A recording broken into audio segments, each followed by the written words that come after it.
반갑습니다, 여러분. 오늘 성경 말씀 시편 42편 5절 말씀인데요. 자, 우리 짧으니까 한 목소리로 함께 봉독하시겠습니다. 자, 시작. 내 영혼아, 내가 어찌하여 낙심하며 어찌하여 내 속에 불안해하는가? 너는 하나님께 소망을 두라. 내가 나타나 도우심으로 말미암아 내가 여전히 찬송하리로다. 아멘. 여러분 반갑습니다. 네, 전 지난 여름에 보고 또 이렇게 여러분들 만나게 돼서 너무 반가워요. 오늘은 소원, 영어로 위시인데 이 소원에 대해서 잠시 여러분들과 함께 이 말씀을 나누도록 할게요. 시간은 좀 지났지만 여러분들 2026년도 첫 해를 맞으시면서 다들 소망과 소원들 하나씩 마음속에 가지셨죠? 가지셨죠? 네, 아마 여러분 어떠셨어요? 26년과 지금을 비교했을 때 여러분들 마음 가운데 또 바라고 원했던 소망들이 뭐 가질 수는 뭐 다르더라도 한 개 이상씩 하나님께서 여러분들 가운데 이루셨던 것들을 경험하셨습니까? 경험하신 분도 계시고 또 여전히 진행 중인 분들도 계실 거예요. 제가 기사에 보니까 20대 이상 20대 이상 성인 남녀들이 가장 원했던 2026년도의 소망은 첫 번째 건강, 두 번째 화목한 가정이래요. 혹시 여러분들 중에서도 2026년도는 내가 건강했으면 좋겠습니다. 그러면서 건강에 대한 혹시 소망과 소원을 갖고 계신 분들이 계시죠? 네, 계실 것 같아요. 네, 여하튼 세상 사람과 또 믿는 사람들의 그런 소원은 다 비슷한 것 같습니다. 한번 여러분 물어볼게요. 뭐 2026년도 아니더라도 여러분들이 오랜 시간 동안 하나님 앞에 기도하고 바라는 그런 소망과 소원들이 혹시 있으신가요? 제가 교구를 맡고 있다 보니까 대개 이제 어른 여러분들에 비해서 뭐 어머니뻘 나이 드신 분들, 어른들, 성인들은요 대부분 바라고 원하는 소망이 무엇입니까? 물어보면 믿는 사람들과 안 믿는 사람의 차이는 가족 구원이더라고요. 가족 구원. 우리 가족이 예수님을 잘 섬겼으면 좋겠습니다. 이제 그런 차이들이 있었던 것 같아요. 아마 여러분들 중에도 여러 가지 또 하나님 앞에 소망하고 바라고 또 준비해오는 그런 여러 가지 기도 제목들이 지금도 아마 현재 진행형인 친구들, 우리 지체들이 있을 겁니다. 혹시 영화 쇼생크 탈출 보셨어요? 야, 주인공 앤디가 이 영화 주인공이 가장 바랬던 소원이 뭡니까? 쇼생크라는 감옥에서 나가는 게 소원이었죠. 영화의 클라이막스가 저렇게 저 앤드라는 사람이 감옥에서 나와서 가장 먼저 취한 포즈가 뭐예요? 나는 자유다. 그러면서 빗방울을 맞으면서 자유를 맞게 간 것이 이 영화의 클라이막스이면서 가장 영화사에서 빛나는 명장면 중에 하나였어요. 야, 이렇게 소원을 이루었으니까, 자신이 바라는 걸 이루었으니까 영화이지만 얼마나 그의 마음이 뿌듯했겠습니까?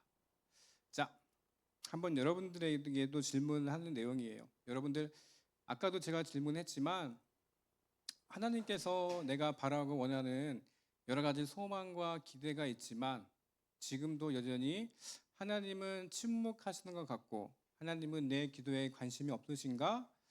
막 그런 생각과 마음이 들 때가 있습니다.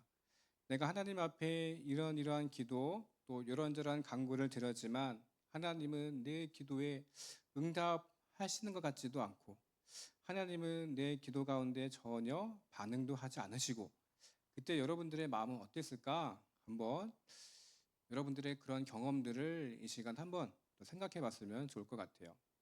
자, 그림이 나와 있죠. 한 사람은 지금 포즈가 어때요? 뭔가 좌절한 포즈고 어떤 사람은 계단이 올라가지고 저렇게 무언가 하늘을 바라보고 있는 그림을 두 가지 보실 겁니다. 여러분들은 어떤 사진에 있으세요? 구름을 보면서 이렇게 구름을 보면서 하나님께서 지금도 날 지켜보고 계시지? 이런 표정들을 여러분들 지으시리라 생각이 듭니다. 자, 성경에 보면요 두 인물을 통해서 오늘 하나님 앞에 소망과 소원을 바랬던 인물들을 살펴볼게요. 이 두 사람을 통해서 하나님께서 어떻게 소원을 이루시고 그들 가운데 소망 가운데 어떻게 역사하셨는지를 이 아브라함과 솔로몬을 통해서 한번 살펴보도록 하겠습니다. 여러분, 아브라함 하면은 어떤 이미지가 떠오르세요? 믿음의 조상, 또 아무런 그 생각을 해보시면, 네, 아브라함, 저랑 처음이니까. 자, 아브라함 하면은 여러분 믿음의 조상이죠. 그리고 아브라함이 본토 친척 아버지 집을 떠나라 그렇게 말했 나이가 75세입니다. 75세. 근데 아브라함은 그 당시에 자녀가 없었어요. 그래서 아브라함의 가장 큰 소원 중에 하나는 자신의 후사, 자신의 자녀가 있는 것이 하나님 앞에 간절한 소원이며 바람이었습니다. 자, 하나님께서 무슨 약속을 하셨습니까?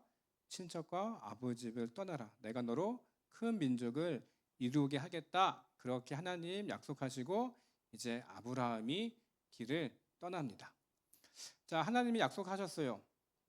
하나님이 약속하셨는데 10년이 지났습니다. 그로부터 10년이 지났어요. 하나님께서 약속하신 아들, 자녀, 눈에도 보이지도 않는 그는 증거도 아무것도 없지. 하나님은 약속하셨지만 여전히 내 앞에 자녀라는 그 증거가 지금 눈에 보이지도 않아요. 그때 하나님 앞에 이 아브라함이 뭐라고 투덜거립니까? 노란 글씨 보이시죠? 하나님, 나는 자식이 없어요. 그러니까 내 상속자는 내 종 엘리 에셀이 나를 대신해서 내 아들 역할로 이 사람이 나의 모든 것을 상속할 겁니다.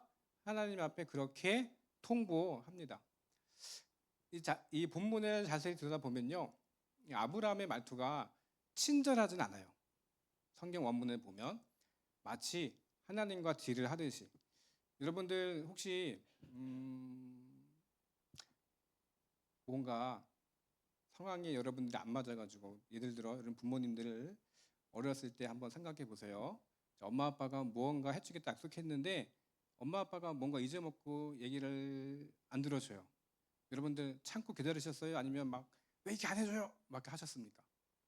죄송합니다, 여러분. 제가 아이들을 많이 상대하다 보니까 네, 말투가 좀 그래요. 네.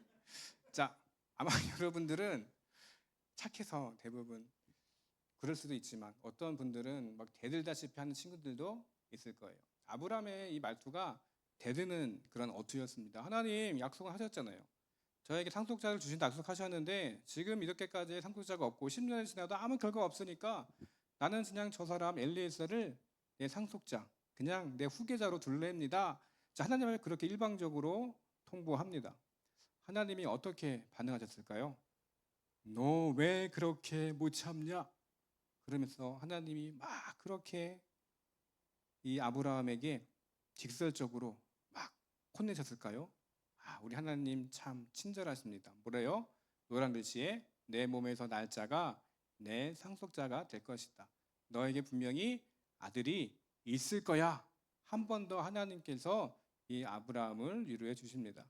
그러면서 아브라함을 밖에 데려가시면서 뭘 보여주세요?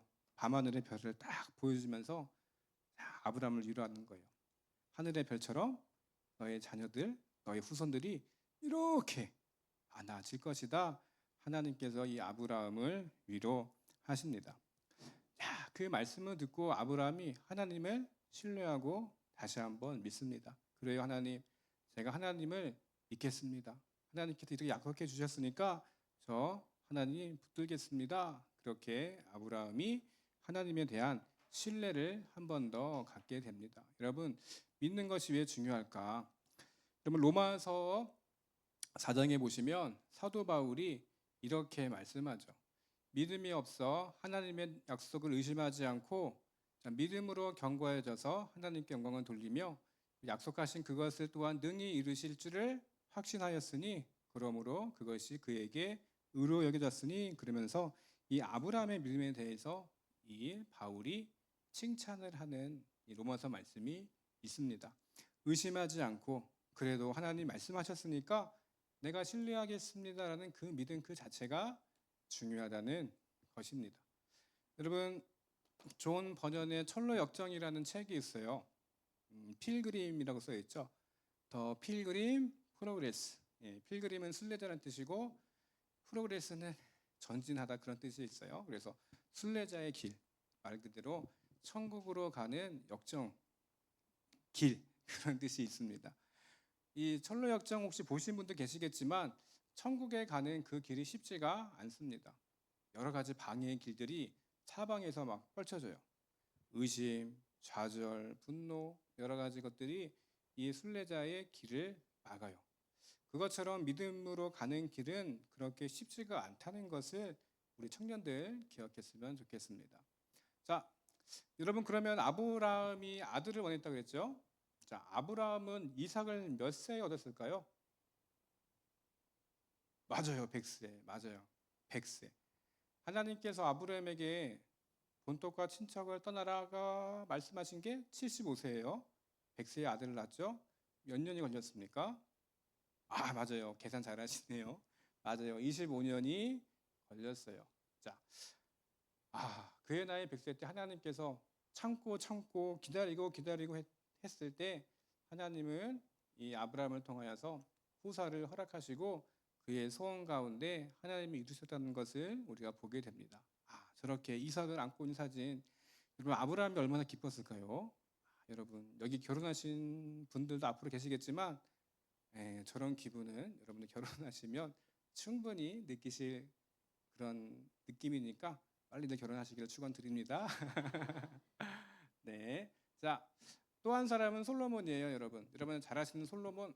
여러분 솔로몬 하면 뭐가 떠오르세요? 지혜, 맞아요, 지혜의 왕. 자, 이제 솔로몬이 왕으로 등극했습니다.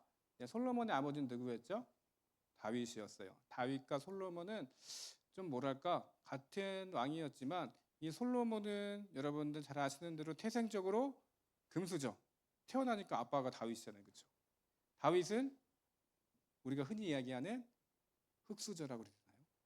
목동부터 시작해가지고 여러 가지 고난과 그리고 역경을 이루면서 왕이 되었어요. 그리고 다윗은 숱한 전쟁을 했습니다.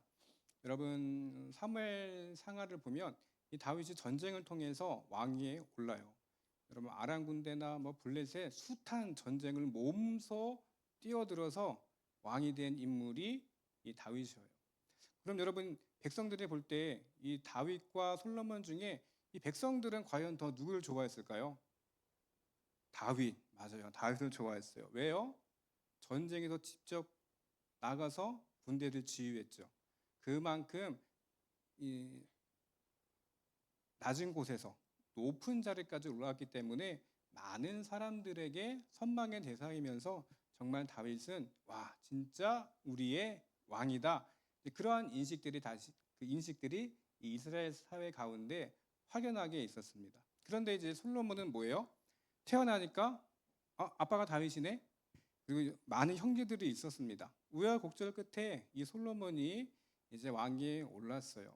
자, 이제 아버지 다윗이 죽고 다윗이 건축한 그리고 만들어낸 그 나라는 아주 견고했습니다. 이제 솔로몬이 나라를 이끌어가야 돼요. 자, 아버지 다윗에 비하면 자신의 캐리어는 작아요. 전쟁을 많이 한 경험도 없죠.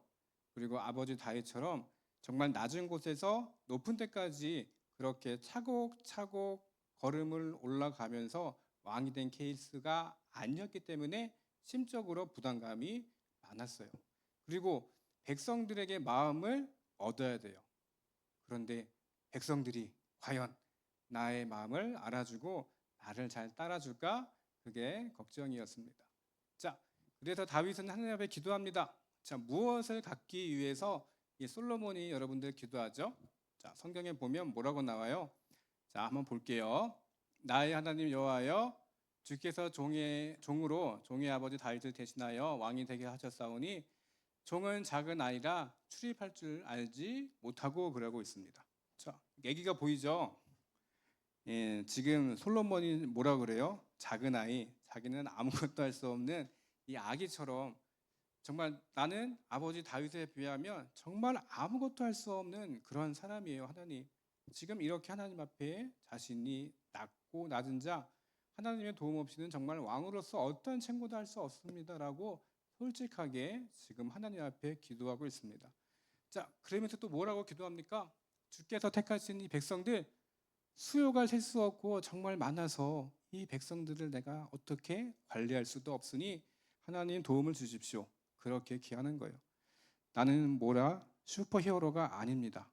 그렇게 이 솔로몬이 기도합니다. 자, 그러면서 가장 결정적인 기도가 뭡니까? 누가 주의 이 많은 백성을 재판할 수 있사오리까? 무슨 마음을 달라고요? 듣는 마음을 내게 주셔가지고 주의 백성을 재판하여 무엇이 옳고 그른지, 무엇이 선이고 무엇이 악인지 이것들을 잘 구별할 수 있는 그런 듣는 마음을 달라. 그렇게 하나님 앞에 간절히 이 솔로몬이 기도합니다. 자, 하나님께서 솔로몬의 이 기도를 어때요? 들으십니다. 여러분들이 봤을 때 하나님의 입장에서 이 솔로몬의 어떤 점을 기쁘게 하나님께서 보셨나요? 어떤 마음?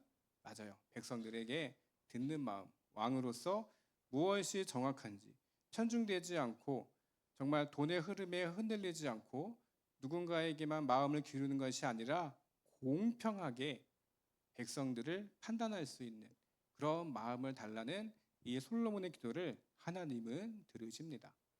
자, 그러면서 이 솔로몬의 기도를 하나님이 칭찬하세요. 장수도 구하지 않고 그리고 원수들을 처치할 그런 힘을 달라는 것이 아니라 뭐예요? 듣고 분별하는 지혜를 구했다는 것을 하나님께서 이 솔로몬의 기도를 보시고 아주 높이 칭하시죠.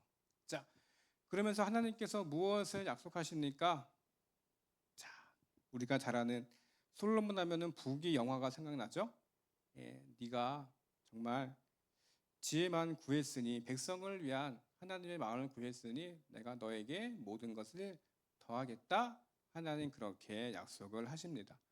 자, 그러면서 솔로몬이 이제 나라를 이끌어가죠. 그러면서 여러분 그 다음에 펼쳐지는 재판 아시죠? 솔로몬의 재판. 이것이 솔로몬이 하나님 앞에 들었던 그 듣는 마음의 결정판이 바로 이 솔로몬의 재판으로 바로 연결이 됩니다.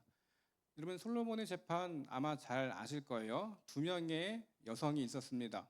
두 명이 동시에 한 날 한날에 아기를 낳았는데 어때요? 한 여자의 아기가 그만 죽고 말아요. 그러면서 두 여인이 서로 이 아기가 제 아기입니다라고 싸움을 벌이죠. 여러분 이 당시 여성들의 직업은 우리가 흔히 이야기하는 창기라고 성경에 기록되어 있어요. 자, 그럼 여러분 이 당시 사람들, 이 여성들의 직업에 대해서 사람들이 주목했을까요? 주목하지 않았습니다. 아무도 거들떠보지 않았어요. 그런데 솔로몬까지 이 재판의 내용이 올라왔다는 것은 그만큼 솔로몬의 그 듣는 마음이 세상에 주목하지 않는 그런 사람들에게까지 그의 지혜가 펼쳐졌다는 것을 보여주고 있습니다. 자, 여하튼 여성 두 명이 왔어요. 지금 서로 자기 아들이라 그렇게 막 주장하는 형편입니다. 자, 증인이 있어요, 없어요? 증인도 없습니다. 지금 어떻게 이 재판을 처리해야 될지 모르고 있어요. 근데 여러분 이 당시에 증인도 없는 이런 형국에선 어떻게 재판인지 아세요? 자, 제비를 뽑습니다. 제비를 뽑아서 큰 쪽은 당신 아들, 작은 쪽은 당신 아들이 아니야. 그렇게 제비를 뽑았어요. 이 당시에는 그랬어요. 그리고 또 한 가지 방법은 하나님 앞에 맹세하게 했습니다. 너 맹세! 진짜인지 아닌지. 근데 그 맹세가 거짓이면 어떨까요, 여러분? 그건 진짜 모르는 거죠. 그런데 솔로몬은 어떻게 했어요? 잘 아시는 대로 하나님의 심판 아래 정확한 말씀의 칼 아래 자, 이 아이를 반으로 갈라서 서로에게 나누어 주라. 그렇게 얘기합니다. 그때 여러분 어떻게 반응합니까? 친부모, 이 살아있는 아기의 엄마는 이 아기가 죽는 것을 눈뜨고 볼 수 없으니까 그냥 저 여인에게 주라고 말하죠. 그래서 누가 진짜 엄마인지가 판별되는 것이 여러분들 잘 아시는 바로 솔로몬의 재판입니다.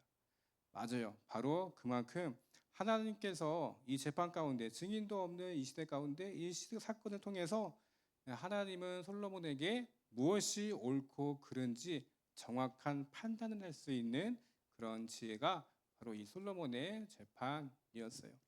자, 이 지도자 한 사람 덕분에 듣는 마음과 정말 선과 악을 판단할 수 있는 그런 마음을 기도한 결과 이스라엘은 어떻게 됩니까?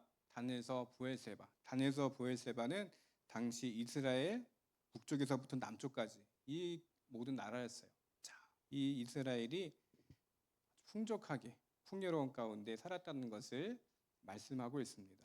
자, 한번 말씀을 정리해 볼게요. 자, 우리가 오늘 이 아브라함과 솔로몬에 대해서 이런 말씀을 나누었죠. 자, 여러분 하나님은 어떤 분인 것 같습니까? 약속에 대해서. 맞아요. 지키시는 분이십니다. 자, 하나님은 약속을 이루셔요. 우리가 이 아브라함을 통해서도 정말 오랜 시간 걸린 것 같지만 결국 하나님의 때에 그 약속을 이루셨어요. 그리고 솔로몬은 뭡니까? 하나님께서는 그의 마음을 보시고 그의 중심을 보시고 그의 합당한 것을 주셨다는 것을 오늘 우리가 이 말씀을 통해서 보게 돼요. 하나님은 약속을 이루시는 하나님, 그리고 그 마음을 보시고 그것에 합당한 것을 내리시는 하나님이십니다. 자, 또 물어볼게요. 자, 우리가 소망과 소원이 있습니다. 자, 신앙이 있는 사람과 신앙이 없는 사람들을 비교했을 때 그 소원의 차이점은 무엇일까요? 자, 말이 좀 어렵죠? 제가 쓰고도 조금 이해하실까 모르겠네. 자, 신앙이 있는 사람, 신앙이 없는 사람의 소원 가운데 그 중심에 누가 있을까요? 아, 대답 잘하셨습니다. 맞아요. 바로 하나님, 우리 주님을 모시는 거예요. 그 중심 가운데, 소원 가운데 그 중심에 이제 뭐가 있는지를 애들이 이런 것처럼 바로 소원 가운데 누가 있느냐는 것입니다. 바로 하나님이 원하시는 그 기도. 우리의 소망과 소원이 있다 할지라도 하나님의 뜻에 모든 것을 맡기는 것이 바로 그 중심에 누구를 두냐는 것이에요. 자, 저희 기둥이 보이시죠? 마음의 기둥입니다. 자, 마음의 기둥에 자, 여기 보시면 여기 누가 있어요? 우리 청년들이 앉아 있네요. 예. 준서 형제가 앉아 있나? 네, 준서 형제 앉아 있죠? 흔들리지 않는 저 기둥 앞에 신앙도 마찬가지인 것 같아요. 흔들리지 않는 기둥 앞에 저렇게 앉아 있는 거 하나님을 신뢰하는 그런 믿음의 기둥입니다. 자, 마지막 질문이에요. 자, 여러분들 가운데 소원이 있습니다. 자, 하나님을 바라고 원하는 마음의 소원, 기도의 제목들이 많이들 있으실 거예요. 그런데 내가 주님 앞에 바라는 기도의 제목들 이것들이 과연 하나님의 마음에 합한지를 한번 생각해 보시기를 바랍니다. 그래서 이것이 과연 하나님이 기뻐하시는 것인지를 스스로 묵상하시면서 기도가 안 나올 때 하나님 이것이 하나님 원하시는 정말 기도의 제목인지 여러분들 스스로를 한번 하나님 앞에 물어보면서 그런 기도의 자리로 나가시는 그런 성숙한 믿음이 여러분들 가운데 있으면 좋겠어요. 제가 초등 어원을 맡고 있습니다. 초등 어원을 맡고 있는데 이 그림 보이세요? 네, 애들이 그린 그림이에요. 제가 4월 5일 부활주일에 너희 마음 가운데 계신 예수님에 대해서 한번 생각해봐. 그리고 그림 일기식으로 그림을 그리려 했습니다. 자, 우리 한일은 친구가 그렸어요. 떠들 때도 누가 계셔요? 예수님이 계시고 혼날 때도 예수님이 계시고. 우리 친구들 귀엽죠? 여러분들의 마음 가운데도 이렇게 주님을 마음 가운데 늘 품으셨으면 좋을 것 같아요. 자, 두 번째 그림입니다. 이 친구도 지금 예인이라는 친구인데 2학년이에요. 자, 여기 예인이가 있고 여기 누구 옆에 예수님이 있죠? 네, 맞아요. 우리 청년들도 똑같이 이런 순수한 마음, 예수님이 어떤 상황 가운데 있더라도 항상 동일하게 나와 함께 하시니까 나의 간구와 기도 가운데 함께 하시는 그 예수님을 우리 청년들도 함께 생각하셨으면 좋겠습니다. 네, 예배를 기도하겠습니다. 하나님, 오늘 말씀을 통해서 또 우리가 바라는 소원에 대해서 또 말씀을 나누었습니다. 아브라함과 솔로몬을 통해서 그들의 약속을 이루신 것처럼 하나님의 때에 또 하나님의 마음에 합할 때 하나님께서는 그 소원을 이루신다는 것을 우리가 말씀을 통해서 오늘 나누었습니다. 하나님, 때로는 우리의 소망과 소원이 더딜지라도 또 우리의 소원과 소원이 때론 내 욕심과 또 내 생각으로만 가득 차 있다면 그것을 버리고 하나님 앞에 더욱더 내 소원과 소망을 주님께 맞춰가는 우리 청년들 될 수 있도록 도와주시옵소서. 예수님의 이름으로 기도합니다. 아멘. 우리 시간 하나님의 부르심 함께 찬양하시